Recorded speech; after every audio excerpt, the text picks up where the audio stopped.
Ilara Vance, a Japanese millionaire, watched the American executive smirk.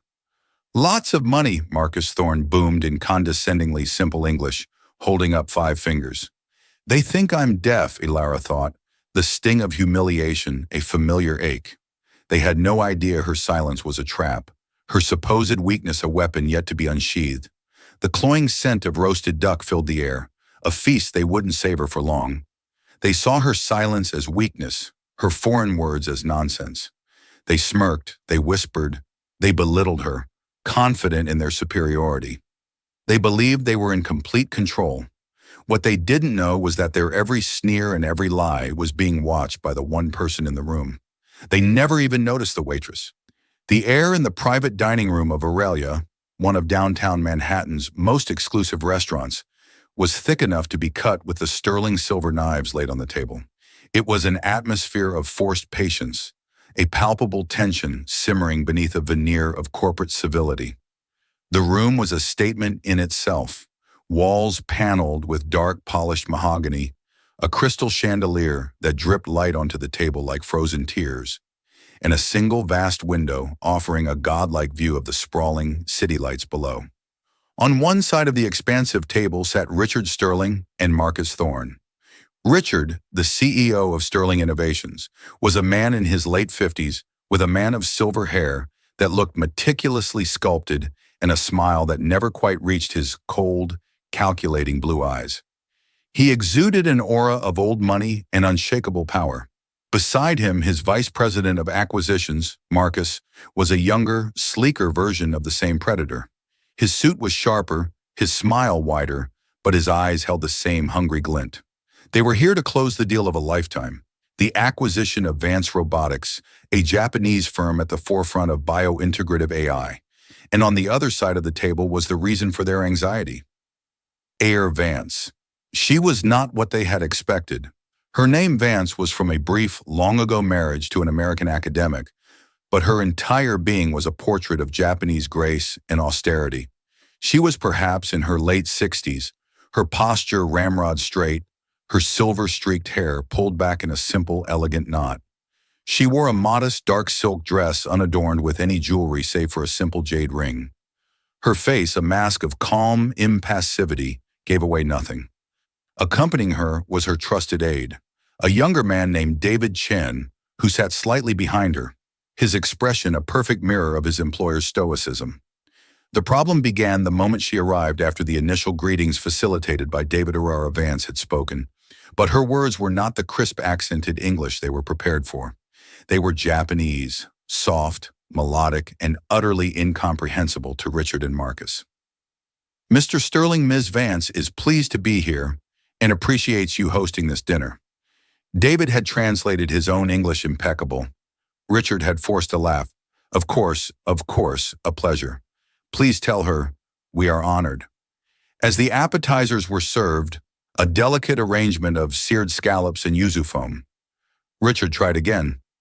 Ms. Vance, your work in neural interfacing is simply revolutionary. We believe that combined with our global distribution network, we can change the world.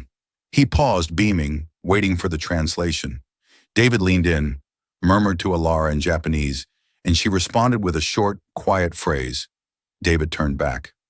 Ms. Vance understands the potential synergies. The conversation, if it could be called that, continued in this stilted, frustrating manner for nearly an hour. Richard and Marcus would deliver a paragraph of enthusiastic corporate flattery, which David would condense into a whisper, receiving a one-sentence reply that he would then translate back. It was like trying to play tennis with a brick wall. Marcus was losing his patience. He leaned towards Richard, cupping his hand to his mouth in a poor attempt at subtlety. What is this, Richard?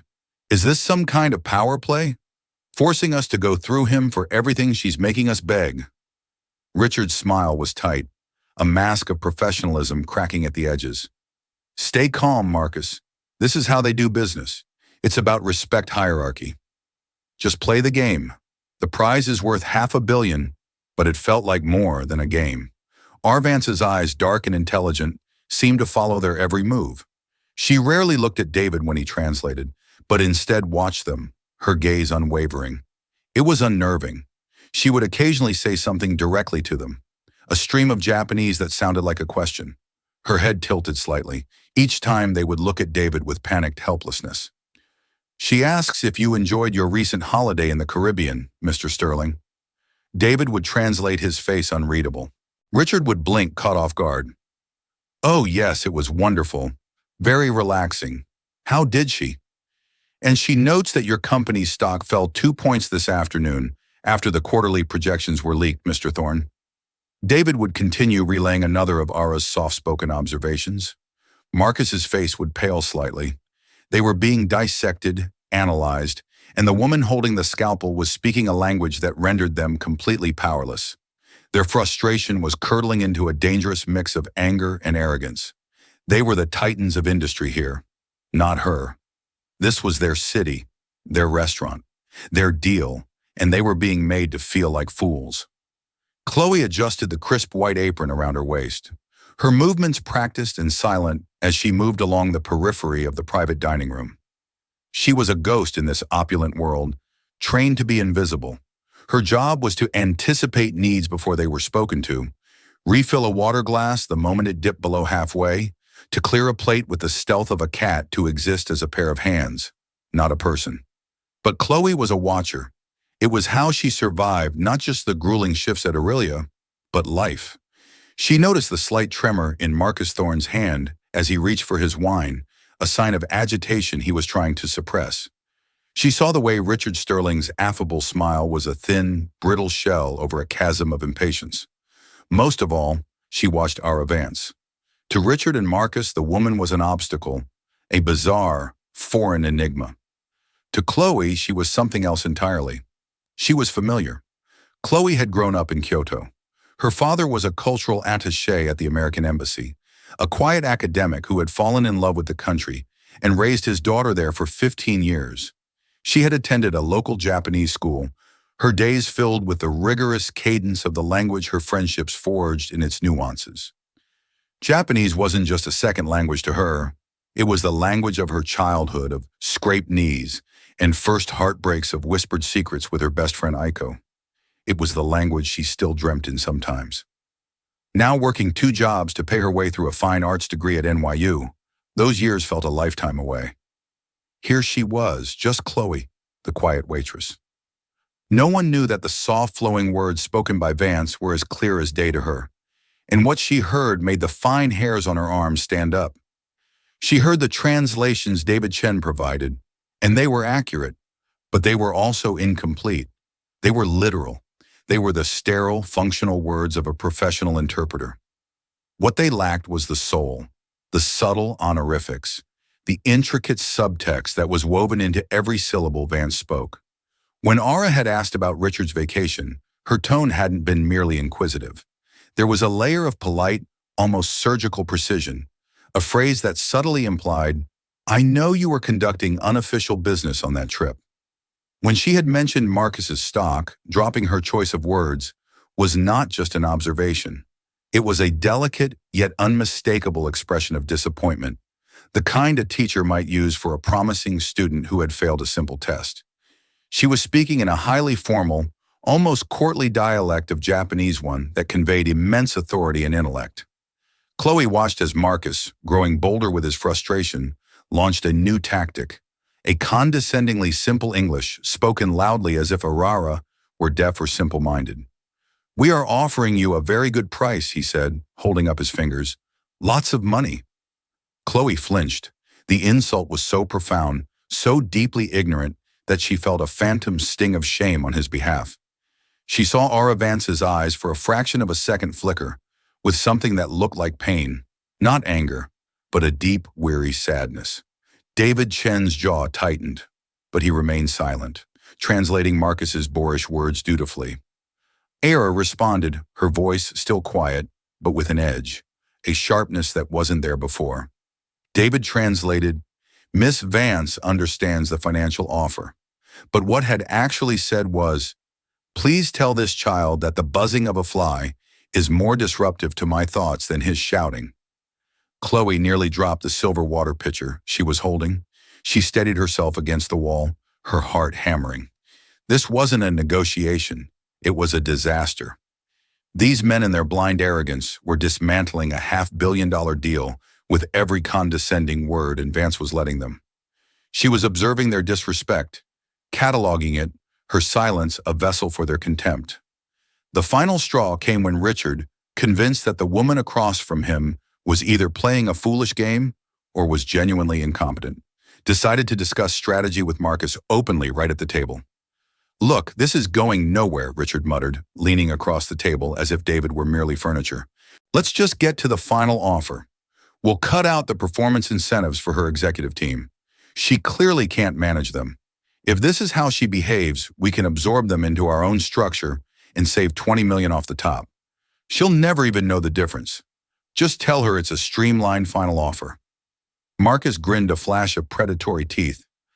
"Brilliant. She's lost in her own world. He'll just translate whatever we tell him to." Chloe stood frozen by the service door, the cold metal of the handle pressing into her back. They were going to defraud her right here in front of her, using her own childhood language as a shield for their deceit. They assumed her inability to speak English equated to an inability to understand complex deal structures. They saw a woman, not a titan. They saw a foreigner, not a genius. And in that moment, Chloe felt the 15 years in Kyoto rise up in her. She remembered her father teaching her that silence in Japan could be a sign of respect, of deep thought, of strength. It was not a vacuum to be filled with noise and arrogance. She looked at Vance's face at the profound, lonely intelligence in her eyes. It was the same look she'd seen in her own grandmother's eyes after her grandfather passed away. A woman surrounded by people who only saw her as a frail widow, not the pillar of strength she was. Her manager's voice echoed in her head. "You are invisible, Chloe. Do not speak to the guests unless spoken to. Ever." It was the cardinal rule. Breaking it meant instant dismissal. It meant rent wouldn't get paid. It meant her dream of finishing her degree would evaporate. But then she heard Allor Vance speak again, her voice almost a whisper, and this time it was not directed at the men. It was a soft choral murmur almost to herself. "Is there no one here who sees?" Chloe's decision was made. Her job, her future. They felt small compared to the colossal injustice unfolding in this gilded cage. She pushed off the door, smoothed her apron, and walked toward the table, her heart a frantic drum against her ribs. As Chloe approached the table, the world seemed to slow down. Each step on the plush Persian rug was a deliberate act of defiance. The clinking of cutlery, the low hum of the city outside, everything faded into a muted background buzz.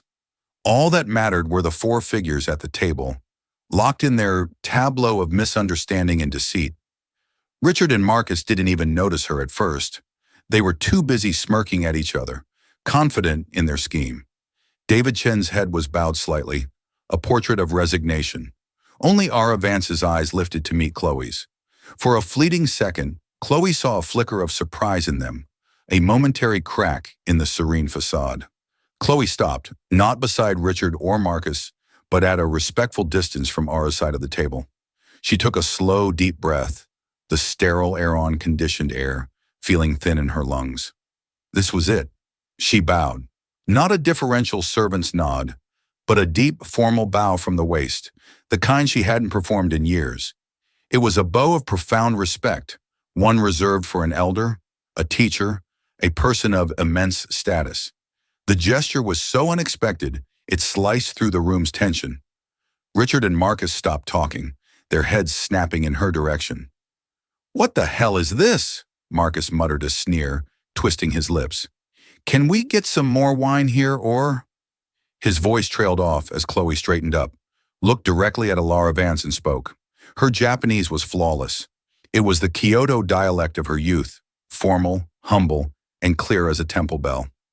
"Von Sama," she began using the highest form of address, one that bordered on reverence. "Forgive my unforgivable impotence. I am but a humble servant here. However, to stand by and witness this discourtesy is a stain upon this house and my own honor. If you would permit me, I can help." The silence that followed was absolute. It was a stunned, deafening void.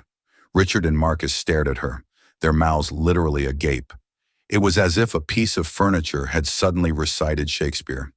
This girl, the one who had been silently refilling their water, who they hadn't given a second glance, was speaking the very language that had been their wall of frustration all evening. David Chen's head shot up, his eyes wide with disbelief. He looked from Chloe to Era, his professional composure completely shattered for the first time. But the most profile or reaction came from Ara Vance herself. The impassive mask she had worn all night crumbled. Her eyes, which had held a universe of lonely wisdom, welled up with sudden glistening tears. Her lips parted slightly and a small choked sound escaped her. It was a sound of immense soul-shattering relief. It was the sound of a prisoner who, after years in solitary confinement, finally hears a voice speaking their native tongue. She responded to Chloe, her own voice, thick with emotion, yet still retaining its innate elegance. You understand?" She asked, her words a fragile whisper. "You understand what has been said. The meaning behind the words? I understand everything." "Vance Sama," Chloe replied, her own voice steady despite the adrenaline coursing through her. "I grew up in Kyoto. I hear not only your words, but your heart." This exchange, lasting no more than 10 seconds, completely reconfigured the power dynamic in the room. Richard and Marcus were no longer in control. They were outsiders locked out of a conversation that was suddenly flowing with more genuine emotion and meaning than anything they had managed in 2 hours. "What is she saying?" Richard demanded, his voice sharp with suspicion. He pointed a finger at Chloe. "Who are you? What did you say to her?" Chloe did not look at him. Her attention remained entirely on Aura. She was no longer just a waitress. She was a conduit, a bridge over a chasm of cultural ignorance. Ilara Vance, with tears now tracing silent paths down her cheeks, gestured a frail, elegant hand toward the empty chair beside her. It was an invitation, an order. She spoke again, a short, clear sentence in Japanese. David Chen, finally finding his voice translated for the bewildered executives, though his eyes were fixed on Chloe with a look of awe. Ms. Vance requests that the young lady join them at the table." Marcus scoffed in disbelief. "Join them. She's the waitress. This is insane." But Richard Sterling, for all his arrogance, was a man who understood power, and he could feel it shifting in the room as surely as a tide. The quiet Japanese woman was no longer a passive object. She had found a voice, and that voice belonged to the girl in the white apron. He fell silent, watching his mind racing to calculate this new impossible variable. Chloe hesitated for only a moment. Then, with a quiet grace she didn't know she possessed, she pulled out the chair and sat down. The world had just turned upside down, and somehow she was at its center. Seated at the mahogany table, the fine linen of the napkin feeling alien in her lap, Chloe felt a profound sense of surreality. The crystal glasses, the ornate silverware, the half-eaten plates of Michelin-starred food, they were artifacts from a world she served, not one she inhabited. Yet the gaze of Ara Vance anchored her, imbuing her with a purpose that dwarfed her anxieties. Richard and Marcus watched their faces a mixture of confusion and fury. This was a flagrant breach of every protocol they understood. "I think we deserve an explanation," Richard said, his voice dangerously low.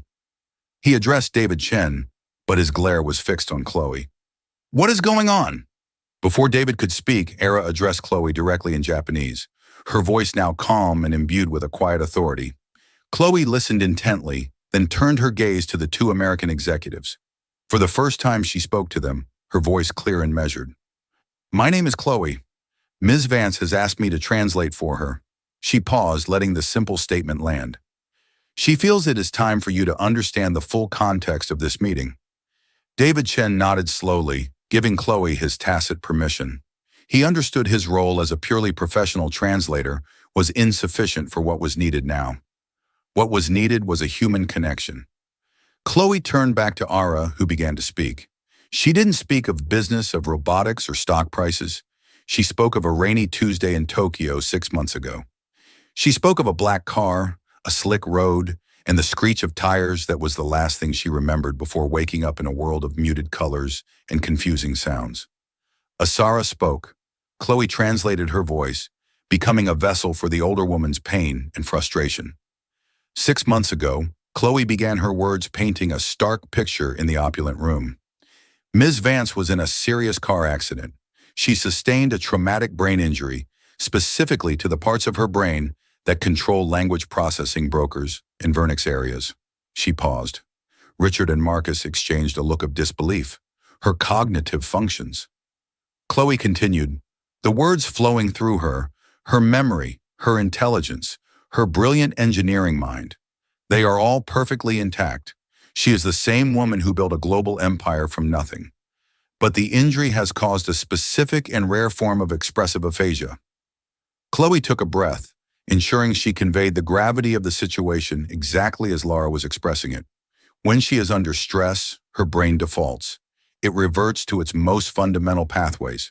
For her, that is her native language. The English she learned in her 21-hour lives is inaccessible, a locked room in her own mind. The more she tries to force the words, the more they slip away. The story hung in the air, heavy and shocking. Era Vance was not being difficult. She was not playing a power game. She was wounded. She was trapped inside her own brilliant mind, able to understand everything, but unable to command the language her audience required. Why wasn't this disclosed? Marcus blurted out, his tone more accusatory than sympathetic. We've been wasting our time here. Era's eyes flashed and she spoke a sharp single sentence. Dignity is not a line item in a quarterly report. Chloe translated her voice as sharp as Ms. Vance did not want to be defined by her injury. She did not want pity, nor did she want to be seen as a liability by the company she dedicated her life to building. This deal is not just an acquisition for her. It is her legacy. She has to know that the people she is entrusting it to are people of character, not just opportunists. Chloe's translation was imbued with the fierce pride she heard in Ara's Japanese. She came here tonight to look you in the eye, to gauge your character, your patience, your empathy. She believes you can learn more about a person from how they act when they are confused than when they are comfortable. A wave of shame so potent it was almost visible should have washed over Richard and Marcus. Their condescension, their loud, slow-talking insults, their whispered conspiracy to cheat her. All of it had been a test they had failed spectacularly. But shame was not a currency Richard Sterling dealt in. He saw not a tragedy, but an opening, a weakness to be exploited. His mind, ever the calculator, was already reevaluating the deal based on this new information. A vulnerable seller, a seller with a brain injury. He leaned forward, his earlier frustration replaced by a slick, predatory sympathy. Miss Vance, Ilera. My God, that's terrible. We had no idea. Please accept our deepest apologies. Of course we understand, and we want to help. His eyes gleamed. In fact, this makes everything so much simpler. We can take the burden off your shoulders. We can expedite the deal, handle the details so you can focus on your recovery. There's no need to trouble you with the complex clauses and performance metrics. Marcus quickly caught on his expression, shifting to one of mock concern. Yes, absolutely. The last thing you need is more stress. We can sign a letter of intent tonight, a simple one, just to get the ball rolling, for your own good. Chloe felt a chill creep up her spine as she translated their words. She relayed the meaning, the sympathetic tone, but she also saw the truth behind their eyes. They were sharks that had just scented blood in the water. They weren't seeing a person to be respected. They were seeing a target to be taken down. R. Vance listened to the translation, her face unreadable once more. She then looked at Chloe, and in her eyes, Chloe saw a flicker of the same weary disappointment she had seen earlier. The test was not over. In fact, it had just entered its most dangerous phase. The dinner was no longer a dinner, it was a battlefield. And Chloe, the waitress, was now standing on the front line, armed with nothing but her understanding of 2 languages and a growing sense of dread. The air which had briefly cleared with the honesty of Ara's confession was now thick with a new kind of poison, predatory opportunism. Richard slid a leather-bound folder from his briefcase and placed it in the center of the table. It landed with a soft, definitive thud. This is our revised offer, he announced, his voice smooth as silk. It's simplified, much more straightforward. It accelerates the payout and places the operational transition entirely in our hands. It's a turnkey solution designed for your peace of mind, Era. He was using her first name now. The false intimacy was nauseating. Chloe felt a knot of anxiety tighten in her stomach. She was a fine art student. She knew about Renaissance painters and modernist sculpture, not leveraged buyouts and equity transfers. But she had to try. She had to be more than a mouthpiece.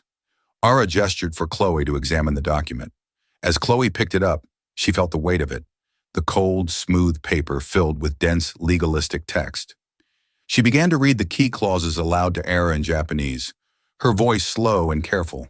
As she did, she could feel Richard and Marcus watching her, their patience already wearing thin. Clause 7B, Richard interrupted, is a standard indemnity clause, just legal boilerplate. We can skip that. Section 12, Marcus added, just outlines the redundancy protocols for her executive team. It's really just a formality. They were trying to direct her to control the flow of information. But as Chloe reads snagged her attention, she had spent enough late nights helping her diplomat father proofread documents to recognize the scent of deliberately obtuse language. One moment, Chloe said, holding up a hand. She looked at and switched to Japanese. Vance Sama. They are glossing over these sections, but the language here is evasive. Clause 7B is not a standard indemnity clause.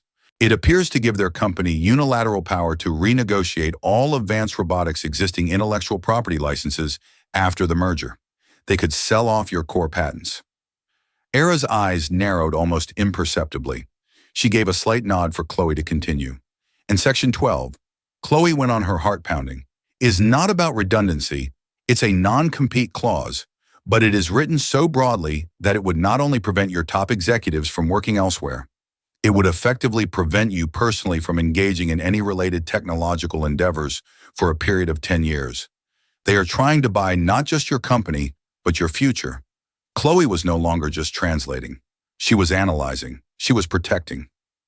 With every sentence she decoded, she felt a surge of adrenaline.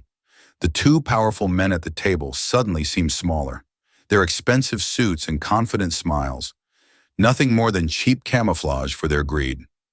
Richard was becoming agitated. What's the holdup? What are you telling her?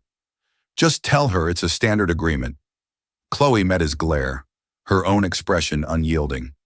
I am ensuring Ms. Vance understands the full and precise meaning of every clause.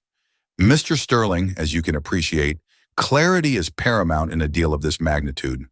Her formal corporate language coming from a waitress seemed to stun him into momentary silence. Ara then posed a question in Japanese, her tone deceptively light. Chloe translated. Ms. Vance is curious about the revised valuation of the company's R&D division. The initial offer had it pegged at $100 million. In this new document, that figure appears to be absent, folded into a general assets category. Marcus waved a dismissive hand. It's a clerical simplification. The overall number is what matters. It's all in there. Don't worry. Ara spoke again, her words soft but carrying the weight of steel. Chloe's translation was precise. Vance Sama says that, in her experience, when a number of that size becomes silent, it is rarely for clerical reasons. She asks you to point to the exact line item where the value of her life's research is accounted for. A bead of sweat trickled down Marcus Thorne's temple. He and Richard began flipping through their copies of the document, a frantic rustling sound that filled the room. They were flustered. They had assumed their opponent was incapacitated, that the translator was a simple tool. They had never expected such surgical informed questioning. They had never expected Chloe. Ilara Vance sat back in her chair, a picture of absolute calm. She took a delicate sip of her tea. For the first time all evening, a tiny, almost imperceptible whistle touched the corners of her lips. She was not the wounded animal they had perceived. She was a hunter, and she had just watched her prey walk confidently into a trap of their own making. Chloe realized with a jolt that Arara's questions weren't just for information. She already knew the answers. She understood the contract perfectly. The aphasia affected her ability to speak English, not to read it. She hadn't needed a translator for the words on the page. She had needed one for the men in the room. She had needed a witness. The entire evening, the silence, the confusion, her apparent vulnerability, it had all been the most elaborate high-stakes character test imaginable. And now it was time for the final exam. The atmosphere in the room had transformed. The cloying scent of predatory confidence had been replaced by the acrid smell of panic. Richard and Marcus were whispering furiously to each other, their heads bent over the contract, unable to find the justification they needed. Their carefully constructed facade of control was crumbling into dust.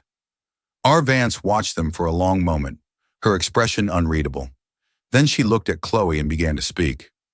Her Japanese was different now. The soft, formal tones were gone, replaced by a voice that was crisp, commanding, and utterly resolute. It was the voice of a CEO, a leader, a woman who had bent the male-dominated world of technology to her will. Chloe listened, her eyes wide. The instructions were specific, the message devastatingly clear. She took a deep breath, straightened her back, and prepared to deliver the final blow. She turned to Richard and Marcus, whose frantic whispering ceased as they saw the look on her face. "Gentlemen," Chloe began, her voice ringing with an authority that was not entirely her own, "Mans has instructed me to convey her final decision." She let the words hang in the air, the silence stretching into an uncomfortable eternity. "First," Chloe said, her gaze locking onto Richard regarding your attempt to bury the intellectual property clause. "Miss Vance recognizes this as a blatant attempt to asset strip her company, effectively stealing the core technology patents that are the soul of Vance Robotics. She considers this not just a breach of good faith, but a profound personal insult." Richard's face went pale. "Second," Chloe continued, turning to Marcus regarding the deceptively worded non-compete clause, "Miss Vance finds it amusing. The suggestion that she would allow a man like you, who cannot even read his own balance sheet without leaking it, to dictate the terms of her life's work, is, in her words, the pinnacle of delusional arrogance." Marcus looked as if he had been physically struck. "And third," Chloe said, her voice dropping slightly regarding the deliberate obfuscation of the R&D division's value. "That division is currently developing Project Chimera, a technology you are not even aware of, which has a projected market value far exceeding this entire company. Your attempt to acquire it for nothing is noted." The two men were speechless, utterly defeated. They had been outmaneuvered, outsmarted, and laid bare by the very woman they had dismissed as a confused old foreigner. But the master stroke was yet to come. Ara spoke one final time in Japanese, a short, simple phrase. As she did, her aide David Chen, who had been silent for over an hour, reached into his jacket and pulled out a small, sleek digital audio recorder. He placed it on the table and pressed a button. Richard's voice, tiny and distorted, filled the silent room. "Let's just get to the final offer. We'll cut out the performance incentives for her executive team. We can absorb them into our own structure and save $20 million off the top. She'll never even know the difference." Marcus's voice followed, dripping with contempt. "Brilliant. She's lost in her own world." The recording played their entire whispered conversation, every greedy, dismissive, and fraudulent word echoing in the opulent dining room like a death sentence. When it finished, a profound silence descended. Richard Sterling looked ashen, his silver hair suddenly seeming less distinguished and more like the mark of an old, tired fool. Marcus Thorne was staring at the recorder as if it were a venomous snake. And then the final miracle happened. R. Vance looked across the table directly at Richard and Marcus. She leaned forward slightly, and in a voice that was quiet, raspy from disuse, but perfectly chillingly clear, she spoke her first English words of the night. "I believe," she said, her accent of faint, elegant melody, "this negotiation is over." The shock was absolute. It was a thunderclap in a silent church. The locked room in her mind had been opened. Perhaps it was the release of stress, the adrenaline of victory, or simply the sheer force of her will. But she had broken through the aphasia. She stood up, her posture regal. David Chen held her chair.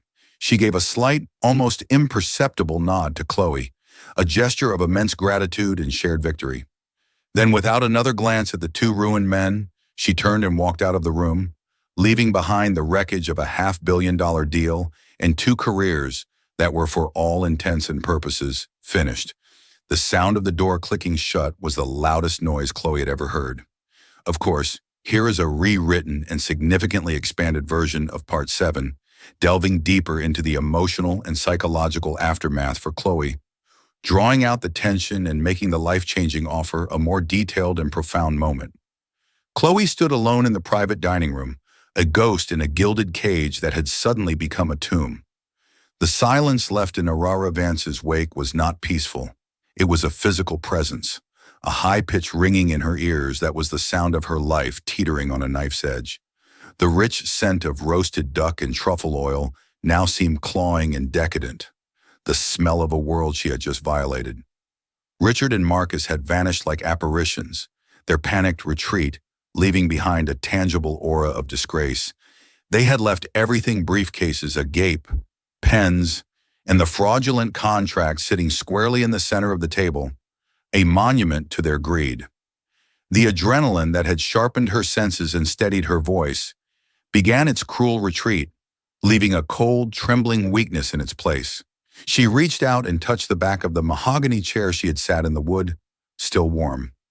It was the only thing that felt real. Had that all just happened? Had she, Chloe, a fine arts student who supplemented her ramen noodle diet by serving canapes to the 1%, just committed career suicide in the most spectacular fashion imaginable?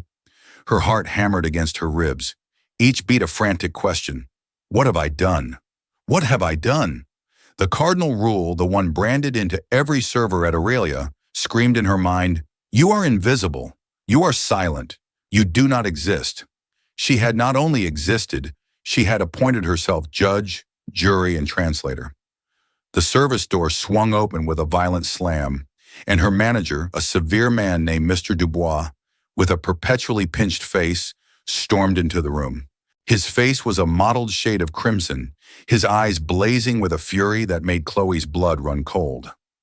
"Chloe!" he hissed, his voice a low, dangerous weapon. He didn't shout. It was far more terrifying than that. "Do you have any idea what you have just done?" Chloe stood frozen, her hands clasped behind her back in a posture of ingrained servitude. "Mr. Dubois, I can explain." "Explain." He let out a short, incredulous laugh that had no humor in it. "Explain what? How you decided to abandon your post? How you took it upon yourself to sit down with a guest in the middle of a private dinner? I have Richard Sterling's chief of staff on the phone, screaming so loud. I'm surprised the crystal in here hasn't shattered. He's threatening to sue not just you, but this entire restaurant for breach of privacy, for unprofessional conduct, for God knows what else." He advanced on her, his steps menacing on the plush carpet. "Our reputation is built on discretion, on silent, perfect service, and you in 10 minutes have potentially destroyed it. You are fired. Of course, that is a given. But I assure you, you will be so blacklisted in this city, you won't be able to get a job washing dishes in a back alley diner. Pack your things, get out of my sight." Each word was a nail being hammered into the coffin of her precarious life in New York. Her tuition payment was due in 3 weeks. Her rent was already late. The dream of one day curating a gallery of a life surrounded by art and beauty dissolved into a terrifying vision of eviction notices and crushing debt. She had acted on principle, on a deep-seated sense of justice, and this was her reward: ruin. As Chloe opened her mouth to speak, though she had no words to offer, the dining room door opened again, this time with a soft, deliberate click. David Chen stood on the threshold, his presence instantly commanding the space. His suit was immaculate, his expression utterly calm, but his eyes held a cold fire that made Mr. Dubois' theatrical rage look childish. "I believe you are mistaken," David said, his voice quiet, yet carrying an authority that sliced through the manager's tirade. He took a step into the room, his gaze fixed on Mr. Dubois. Miss Chloe was not acting on her own accord. She was acting on a direct and explicit request from my employer, Miss Alara Vance. Mr. Dubois blinked, his momentum broken. "What? That's impossible. She was providing a service that neither you nor your esteemed guests were equipped to offer clarity and respect." David continued, his tone unwavering. He took another step, and the manager instinctively took one back. The power dynamic had been redrawn in an instant.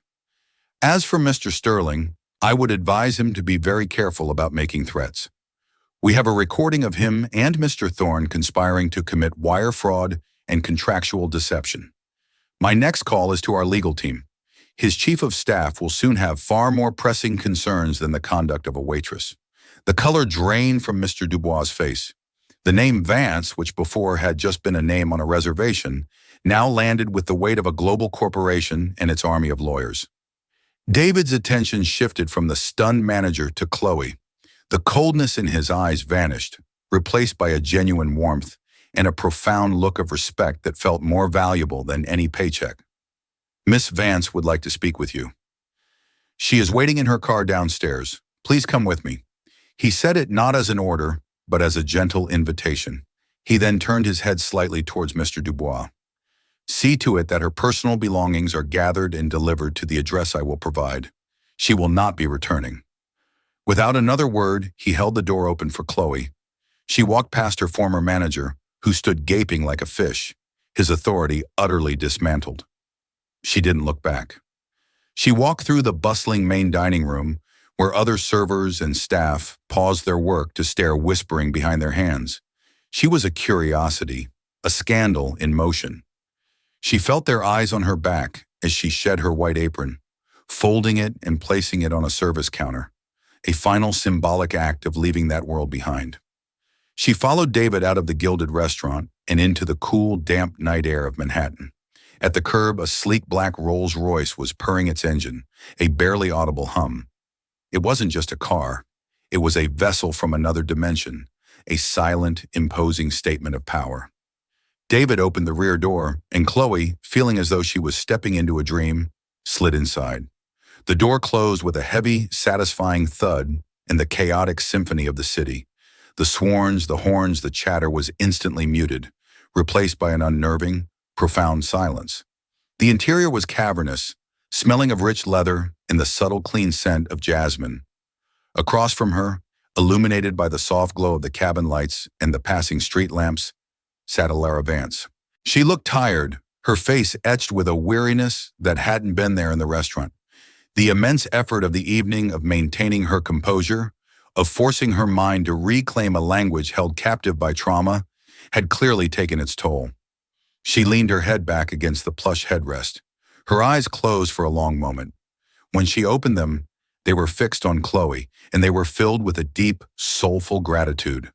The silence began her English quiet but steady, each word seeming to cost her a small measure of energy. It is a very lonely place, Chloe. For 6 months I have been adrift in it.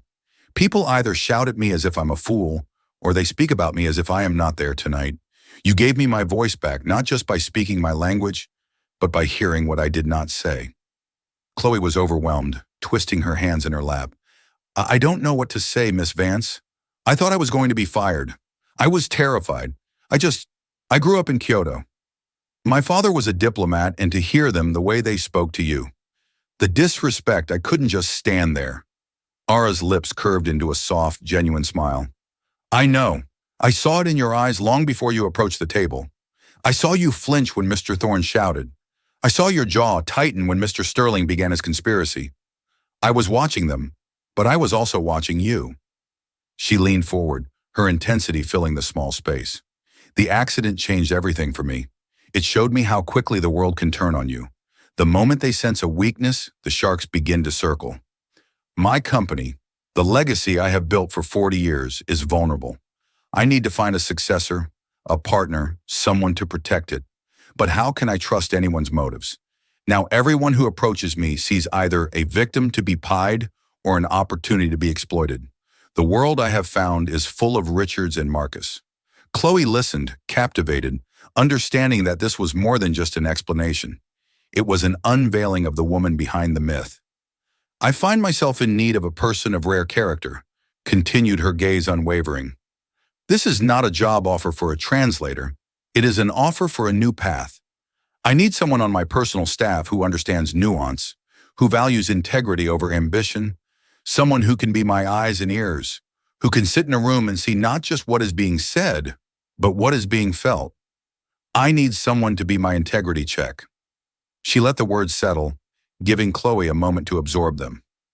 I have a foundation, Alara said, her voice filled with a new passion. The Vance Foundation for Arts and Innovation. It funds two things that I believe are the pillars of the future: brilliant female engineers and daring young artists. It is my true legacy. I want you to work with me there to help me find the next generation of creators and builders to travel with me, to be my aide, my advisor, and my confidant. She paused again, a shrewd, calculating light, the one that had built an emperor returning to her eyes. I am aware that you are a student. Your education will not be interrupted. It will be underwritten. Your degree at NYU will be paid for in full, as will any graduate studies you wish to pursue anywhere in the world. You will be given a residence in my building, so you will not have to worry about rent, and you will be paid a salary that will ensure you and your family will never have to worry about money again. I am not offering you a job, Chloe. I am offering you a life, a platform, a chance to use your unique gift on a global stage. Chloe's mind was reeling. It was too much too fast. Her tiny apartment with its leaky faucet, the mountain of student loan debt, the constant grinding anxiety of just trying to survive in the city. Era was offering to wipe it all away with a few sentences. But it was more than that. It was an offer of purpose, of meaning. It was an invitation to step out of the shadows and into the light. The sheer scale of it was terrifying, a leap into an unknown so vast she couldn't see the other side. Why me? Chloe whispered the question born of a lifetime of feeling ordinary. I'm a waitress, an art student. I'm nobody. Era reached across the space and for a fleeting moment rested her hand on Chloe's. Her touch was light, but it grounded Chloe in the surreal moment. Do not ever say that, Ara said, her voice firm but kind. Richard and Marcus are somebody-Ds. They have titles, reputations, fortunes. They see the world as a spreadsheet of assets and liabilities. They calculate, they leverage, they acquire, but they are blind. You see people. Tonight, you saw me when I was invisible to everyone else. That is not a skill you learn, Chloe. It is a fundamental part of who you are. And in my world, a world built on artifice and ambition, that gift is a superpower. I do not need another calculator in my life. I need someone who can see. Tears welled in Chloe's eyes, not of sadness or fear, but of a profound, overwhelming sense of being truly seen for the first time in her life. The years of being a quiet observer, of feeling like a ghost in her own life, had not been for nothing. It had all been training for this single moment. She took a deep, shaky breath, the air in the silent car, feeling charged with her future. She looked into Allor Vance's eyes and saw not a millionaire or a tech mogul, but a mentor, a kindred spirit. A new door was opening, and she knew with a certainty that settled deep in her soul that she had to walk through it. Yes, Chloe said, her voice clear and strong. Yes, Miss Vance, I would be honored. A brilliant, beautiful smile spread across Ara's face. Ara, she corrected gently. From now on, you will call me Ara. As she spoke, the car pulled away from the curb, gliding silently into the river of traffic. Chloe looked out the window at the towering skyscrapers of Manhattan, their lights twinkling like a galaxy of earthbound stars. Just an hour ago, she had been a tiny, insignificant speck in that vast, indifferent city. Now, as the Rolls-Royce moved through the night, she felt like she was finally on her way to becoming one of them. The journey was just beginning. What you just heard wasn't just a story about a business deal. It's a story about the mask we wear and the snap judgments we make every single day.